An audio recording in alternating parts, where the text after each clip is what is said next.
विजयदशमी के अवसर पर शस्त्र पूजा की। मोहन भागवत ने इस अवसर पर बांग्लादेश में हिंदुओं पर अत्याचार, कोलकाता कांड और इजराइल युद्ध पर अपने विचार रखे। भागवत ने यहाँ भी हिंदुओं को इकट्ठा होने का संदेश दिया। आरएसएस प्रमुख ने कहा कि कोलकाता में ट्रेनी डॉक्टर के साथ दुष्कर्म के बाद हत्या का कांड काफी शर्मनाक है। देश में कट्टरपंथ की घटनाएं बढ़ रही है।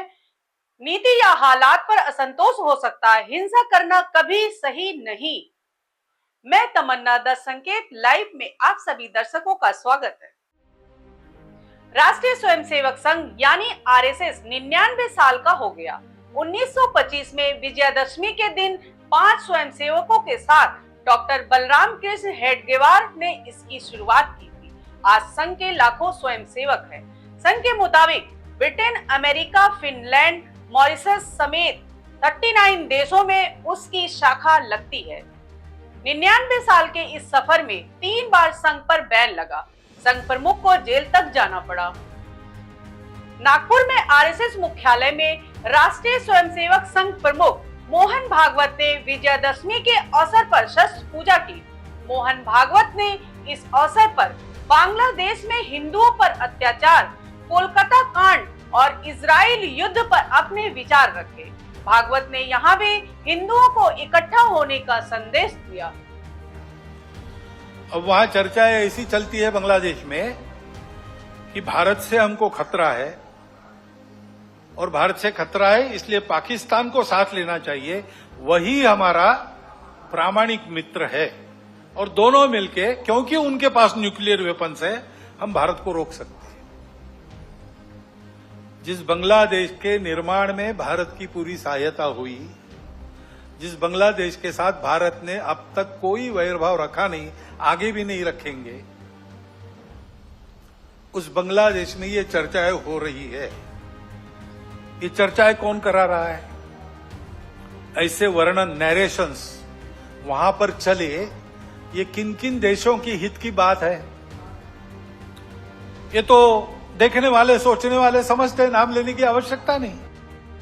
आरएसएस प्रमुख का विजयदशमी संबोधन संगठन के लिए सबसे महत्वपूर्ण कार्यक्रम माना जाता है, क्योंकि इस दौरान, उनके संबोधन के दौरान भविष्य की योजनाओं और दृष्टिकोण को सभी के सामने रखा जाता है। इसी मंच से राष्ट्रीय महत्व के कई मुद्दों पर आरएसएस के रुख का पता चलता है।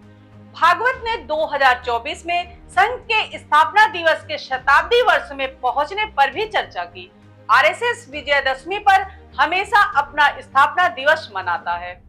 विजयदशमी के दिन ही 1925 में डॉक्टर बलराम कृष्ण हेडगेवार ने इसकी शुरुआत की थी। इस अवसर पर मोहन भागवत ने कई अहम बातें भी कही।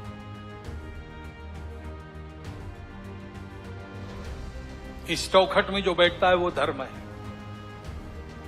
धर्म भारत का स्व है, रिलीजन नहीं। रिलीजन अनेक है। सब रिलीजन के पीछे जो रिलीजन है, उसके पीछे जो आध्यात्मिकता है, religion on the top of religion ऐसा कहते हैं, वो धर्म, वो भारत का प्राण है, वो हमारी प्रेरणा है। उसके कारण हमारा इतिहास बना है, उसके लिए हमारे बलिदान हुए। देखिए अपना पूरा इतिहास, आपको पता चलेगा कि भारतवर्ष में जो कर्तृत्व हुआ है वो धर्म के कारण हुआ है।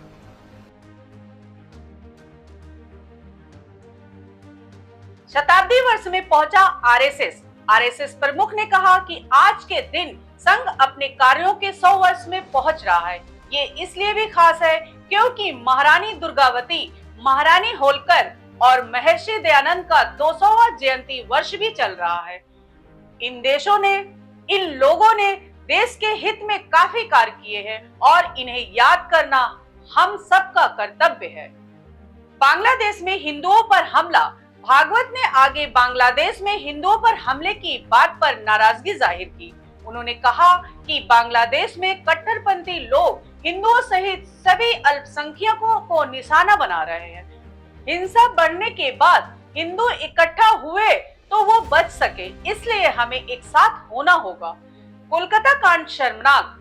आरएसएस प्रमुख ने कहा कि कोलकाता में ट्रेनी डॉक्टर के साथ रेप के बाद हत्या का कांड काफी शर्मनाक है। उन्होंने कहा कि कोलकाता की घटना पूरे समाज को कलंकित कर रही है। डॉक्टर इसके खिलाफ खड़े भी हुए, लेकिन कुछ लोग अपराधियों को संरक्षण दे रहे हैं, जो काफी गलत है। ये हमारी संस्कृति को बिगाड़ रहा है। इस प्रकार का वातावरण भी उत्पन्न हो रहा है और हम देखते हैं कि हमारे देश की परंपरा क्या है, हमारा देश कैसा है। एक द्रौपदी के वस्त्र को हाथ लगा, महाभारत हो गया। एक सीता का हरण हो गया, रामायण हो गया। यहां पर कैसी घटनाएं घट रही है। अब कलकत्ता में जो हुआ आरजीकर अस्पताल में, लज्जाजनक घटना है, हम सबको कलंकित करने वाली घटना, और ये एक नहीं है।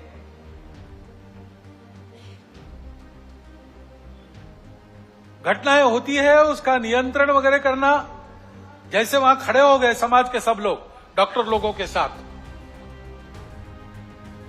घटना होने ही नहीं देना, इसलिए चौकन्ना रहना चाहिए, सुरक्षा देनी चाहिए।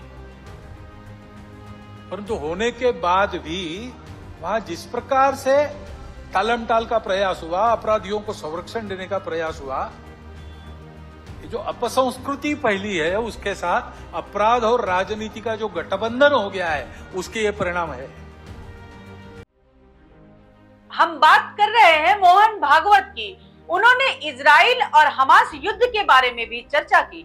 इजराइल हमास युद्ध, भागवत ने अपने संबोधन में इजराइल युद्ध का भी जिक्र किया और कहा कि इसका दूरगामी परिणाम हो सकता है। उन्होंने कहा कि इसे लेकर हर कोई चिंतित है कि उस पर क्या प्रभाव पड़ेगा। भागवत ने यह भी कहा कि देश में कट्टरपन की घटनाएं बढ़ रही हैं। किसी नीति या हालात पर असंतोष हो सकता है, लेकिन उसे बताने के लिए कई प्रजातांत्रिक मार्ग हैं। इसके लिए हिंसा करना कभी सही नहीं कहा जा सकता है। उन्होंने कहा कि किसी खास वर्ग को निशाना बनाना या डराना गुंडागर्दी है। इस पर हमें मिलकर कुछ करना होगा।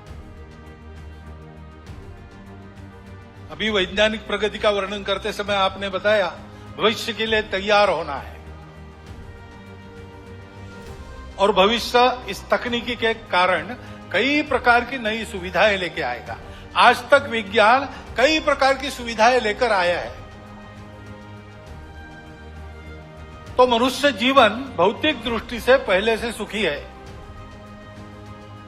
परंतु हम देखते हैं कि इतने प्रगत सुखी मानव समाज में अपने स्वार्थ और अहंकार के कारण कैसे कैसे संघर्ष चलते हैं। इस्राएल के साथ हमास का जो युद्ध छिड़ा, वो अब कितना व्यापक होगा और उसकी आग में कौन कौन झुलसेंगे और दुनिया पर इससे कौन सा संकट आएगा, इसकी चिंता सबको लगी है। अगर आपको हमारा आज का वीडियो अच्छा लगा हो तो हमारे इस वीडियो को लाइक करें, चैनल को सब्सक्राइब करें। धन्यवाद।